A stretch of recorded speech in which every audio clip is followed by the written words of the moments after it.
Marriage ages faster than people do. It begins aging the moment it begins.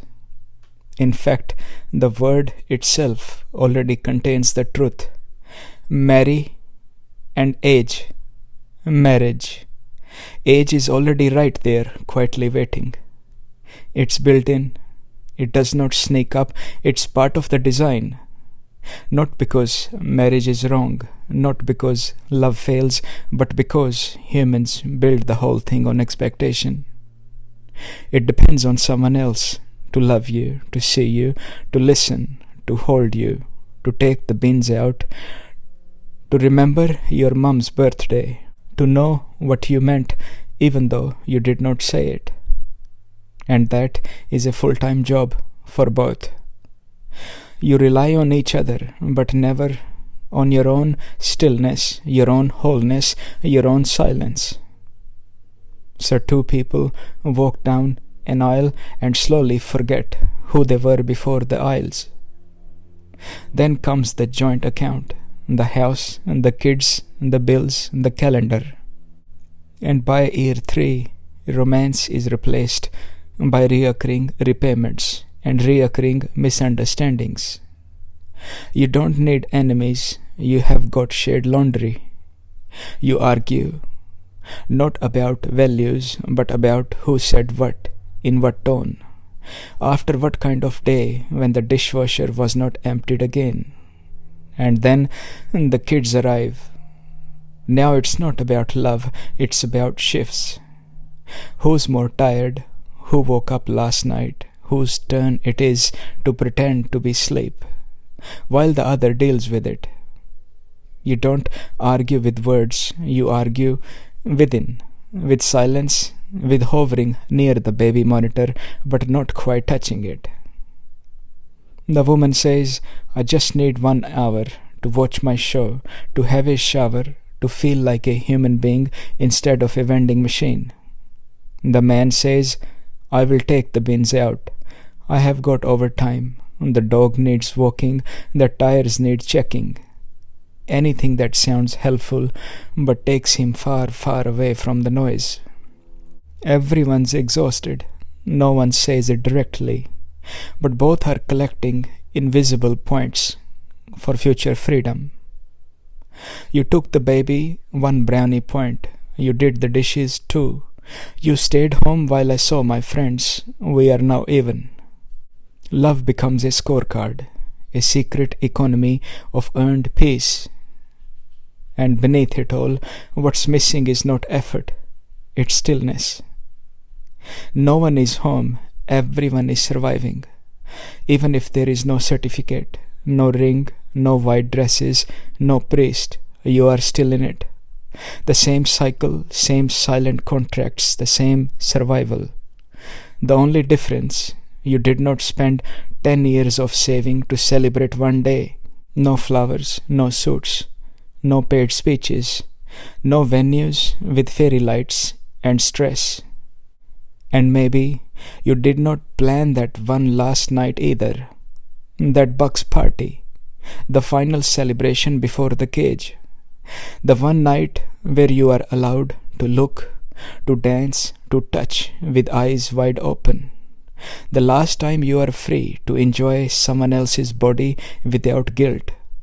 Not because you have changed, but because the contract says no more. One wild night to say goodbye to freedom before you lock yourself in with flowers, suits, and a cake. Before you smile for photos and step into the cage you paid for. And then comes the in-laws. You may not like them, you may not even know them, but now you are expected to smile like they raised you. You get dragged to their birthdays, their dinners, their opinions, like a handbag at a family barbecue. But it's not one-sided. The husband says, did you call my mom? Make sure you speak to dad. My brother asked about you. And please, just try with my sister this time. She's really making an effort.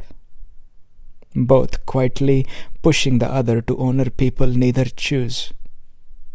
And if you say how you really feel, you are not being respectful.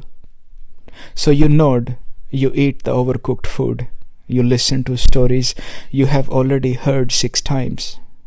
And it's not just their parents now, it's all of it, a growing circle of people you never choose, whose approval is somehow your job. At home, you try to stay calm, but then the real stuff begins, the daily war of habits. He likes things simple. She fills every corner with candles, cushions, and jars labeled joy. He brings home a gym machine, used it once, to hang a towel. She orders another air fryer. He says, but we already have 3. She says, this one talks. You walk through your house like a guest in someone else's museum. You start hiding things before guest arrives. You compromise, you survive, you don't speak. Because of love, right? And now and then a drink, not to celebrate, just to forget the cage you are building. Before the cage, you danced together, laughed, lived. It felt like freedom. Now, one stays home, holding the child. The other, still out dancing, sometimes with the same eyes that watched at the Bucks party, one last night before the cage.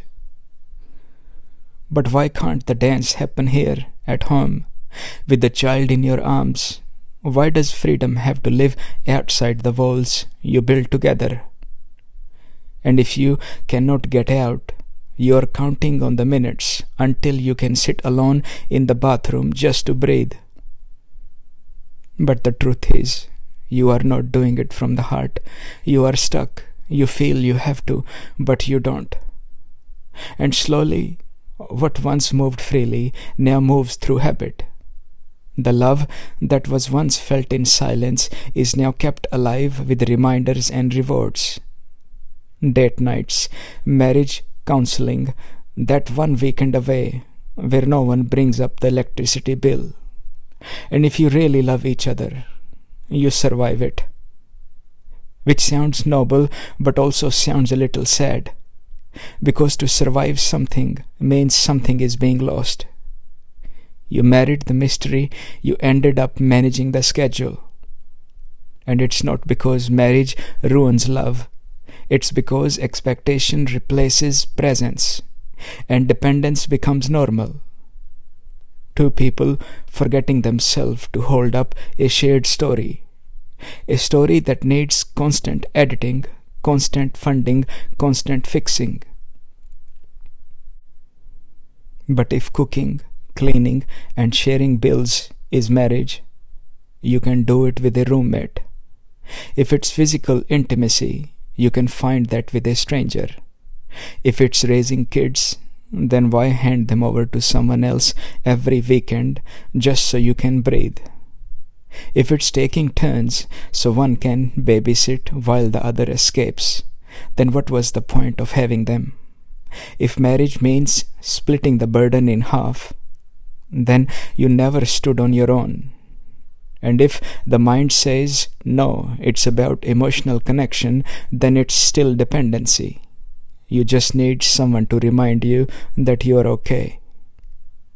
So ask yourself, is that love or just fear of being alone with what you have not faced? But there is another way. Not an open marriage, not better communication. Just this. Stop expecting the other to complete what you have not touched in yourself. Let them forget, let them fail, let them be human. And if love still moves without reward, without agreement, without memory, then it was never marriage. It was something deeper. And it never ages. Because this life will not come again. Not like this. Not with these eyes. Not with this chance to see clearly. You don't need to escape, but you can stop pretending. You were never born to manage a story. You were born to live, and that has no version. Don't hate the cage. Realize you were never born to live inside of it.